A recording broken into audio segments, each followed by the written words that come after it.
রান্নাবাটির পক্ষ থেকে সকল দর্শক বন্ধুদের স্বাগত জানিয়ে শুরু করছি আজকের রেসিপি পাঁচফোড়ন রুই। এটা বানানো যতটা সহজ আর খেতেও কিন্তু ঠিক ততটাই দুর্দান্ত হয়। এর জন্য প্রথমেই এখানে রুই মাছের পিসে ভালো করে হলুদ আর পরিমাণ মতো নুন মাখিয়ে নিতে হবে। চাইলে আপনারা নুন হলুদ মাখিয়ে একটু রেস্টে রাখতে পারেন, আর যদি হাতে সময় কম থাকে তো নুন হলুদ মাখিয়ে নিয়েই কিন্তু সাথে সাথে মাছগুলো ভেজে নিতে পারেন। নুন হলুদ মাখিয়ে নেবার পর এবার কড়াইতে সর্ষের তেল গরম করে মাছগুলো ভেজে নিতে হবে।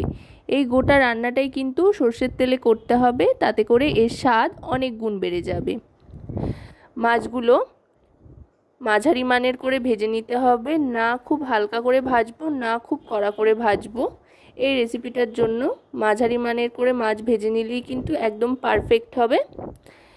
সেই জন্য ওলট পালট করে গ্যাসের ফ্লেমটা মিডিয়াম টু হাইতে রেখে একটু সময় নিয়ে মাছগুলোকে সমানভাবে সব দিক দিয়ে ভেজে নিচ্ছি। মাছটা ভেজে নেওয়ার পর তুলে নেব। যেহেতু এখন গরমকাল, সমস্ত সবজি দিয়ে এই ধরনের মাছের ঝোল যেমন খেতে সুস্বাদু হয় তেমনি কিন্তু শরীরের পক্ষেও বেশ স্বাস্থ্যকর। সেই জন্য আজকে আলু পটল দুটোই ব্যবহার করছি।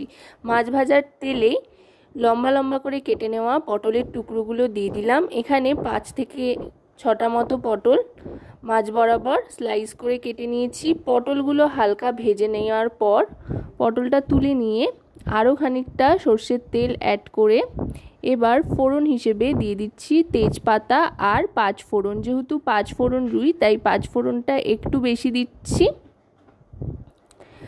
পাঁচফোড়ন 1 চামচ মতো দিয়ে তারপরে একই রকমভাবে লম্বা লম্বা করে কেটে রাখা আলু দিয়ে দিচ্ছি। এখানে মাঝারি সাইজের 2টো আলু লম্বা লম্বা স্লাইস করে কেটে নিয়েছি, যেটা দিয়ে দিলাম তেলে। এবার ভালো করে আলুটা ভেজে নেব। আলুটা ভাজতে ভাজতেই দিয়ে দিচ্ছি টমেটো আর আদা বাটা। এই রেসিপিতে কিন্তু পেঁয়াজ রসুনের ব্যবহার করছি না, শুধু আদা বাটা আর টমেটো বাটার ব্যবহার হচ্ছে।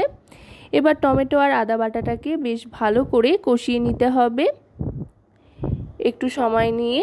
এবার দিয়ে দিচ্ছি সমস্ত গুঁড়ো মশলা। প্রথমেই দিয়ে দিচ্ছি জিরের গুঁড়ো 1 টিস্পুন পরিমাণে। এবার দিয়ে দিচ্ছি হলুদ গুঁড়ো 1 টিস্পুন পরিমাণে। এবার দিয়ে দেব কাশ্মীরি রেড চিলি পাউডার। এটা কিন্তু অপশনাল, যদি আপনারা না চান তো নাও দিতে পারেন, তবে দিলে সুন্দর একটা রং আসবে। এবার দিয়ে দিলাম পরিমাণ মতো লবণ। এবার সমস্ত গুঁড়ো মশলার সাথে আরও খানিকক্ষণ ভালো করে মশলাটা কষিয়ে নেব। এবার ভেজে রাখা পটলের টুকরোগুলোও দিয়ে দিচ্ছি, দিয়ে মশলার সাথে একটু মিশিয়ে নেব। মিশিয়ে নিয়ে গ্যাসের ফ্লেমটা মিডিয়াম টু লোতে করে দেব। যেহেতু মশলাটা একেবারেই এখন শুকিয়ে এসছে তাই মিডিয়াম টু লোতে করে রেখে এবার এতে পরিমাণ মতো জল দিয়ে দেব। আলু পটল সেদ্ধর জন্য বেশ খানিকটা পরিমাণে জল দিয়ে দিচ্ছি। জল দিয়ে গ্যাসের ফ্লেমটা লো করে কয়েকটা কাঁচা লঙ্কা চেরা দিয়ে ঢাকনা চাপা দিয়ে দিলাম। 5 মিনিট মতো ঢাকনা চাপা দিয়ে রাখবার পর ঢাকনাটা সরিয়ে নিলাম। দেখুন আলু পটল সমস্তটাই কিন্তু খুব সুন্দর সেদ্ধ হয়ে গিয়েছে আর দারুণ সুন্দর একটা টেক্সচারও চলে এসছে।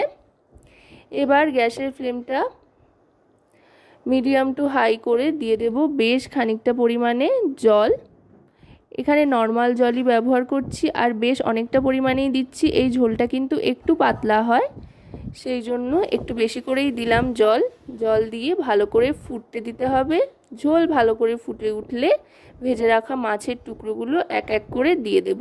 আশা করব রেসিপিটি আপনাদের ভালো লাগবে। ভালো লাগলে অবশ্যই রান্নাবাটি চ্যানেলটিকে সাবস্ক্রাইব করে লাইক শেয়ার কমেন্টের মাধ্যমে আমাদের পাশে থাকবেন, আর পাশে থাকা বেল আইকনটি অন করে দেবেন সবার আগে সমস্ত রকম রান্নার নোটিফিকেশান পাওয়ার জন্য। আর যদি রেসিপিটি আপনারা আমাদের ফেসবুক পেজ থেকে দেখেন তো অবশ্যই রান্নাবাটি ফেসবুক পেজটিকে ফলো করার অনুরোধ রইল। আপনাদের একটা লাইক শেয়ার সাবস্ক্রাইব কমেন্ট কিন্তু আমাদের অনেক অনেক উৎসাহিত করে নতুন ভিডিও তৈরির জন্য। কথায় কথায় ঝোলটা ফুটে উঠেছে, মাছের মধ্যে মোটামুটি ঝোলটা ঢুকে গিয়েছে। 1 মিনিট মতো এবার স্ট্যান্ডিং টাইমে রেখে আস্তে আস্তে এবার এটা সার্ভ করে দেব। গরম গরম ভাতের সাথে এই গরমে এরকম একটা রেসিপি থাকলে কিন্তু আর কিছুই প্রয়োজন পড়ে না। তো আজকের এই মাছের ঝোলের রেসিপি আপনাদের কেমন লাগলো জানাবেন।